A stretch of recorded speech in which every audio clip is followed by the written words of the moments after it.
Let's now prove the one of the questions that we had before. So the sum of the x sub I squared plus 1 over x sub I squared, where I goes from 1 to n, is bigger than 2 if we divide this one by n. Okay, so the starting point here is that we know that x squared is bigger than 0 for all x in R. Okay, we're gonna use this fact. So a square is always positive. We're gonna use this, we're gonna choose this square carefully. So we're gonna choose x minus 1 over x squared is bigger than 0, except that x here is different from 0. Okay, so this is this one. We jump from here to here, but we took the we took care of the 0 because we don't want that. We don't want to divide by 0. So here we use the remarkable identity.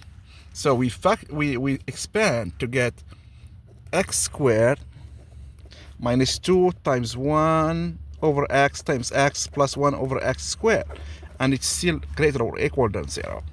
So here we get x squared minus 2 plus 1 over x squared bigger than 0. We add 2 to both sides to get x squared plus 1 over x squared bigger than 2. Okay, so we get our first part.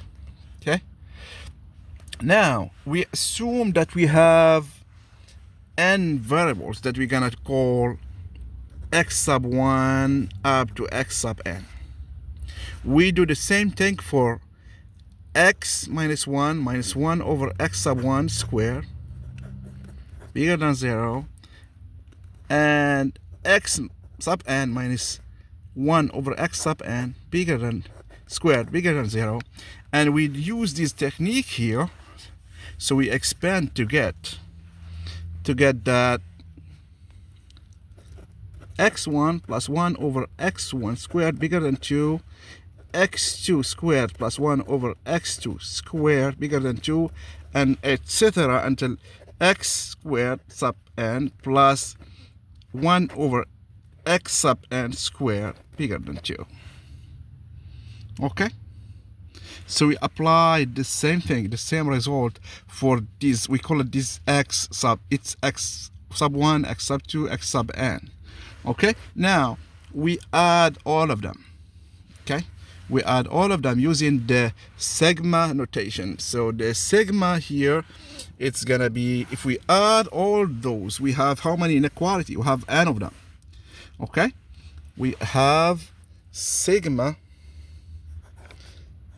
x sub I plus 1 over x sub I squared. I is going from 1 to n. So how many 2's we have?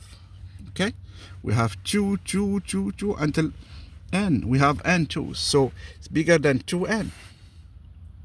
So it's bigger than 2n.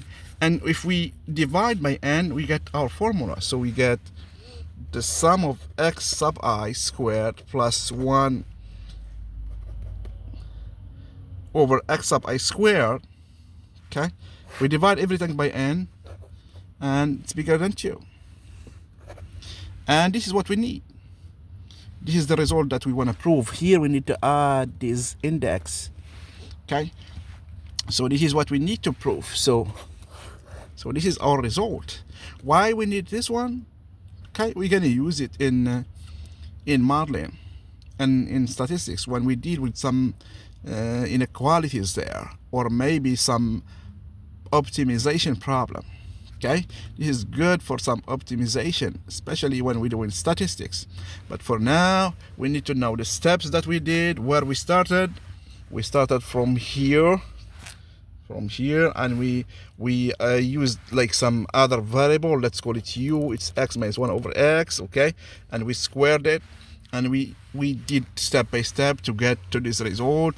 And after that, we when we get here, we apply this result to each of the x sub n. Okay, we applied that to each one. Okay, and that's how we get our result here. Thank you.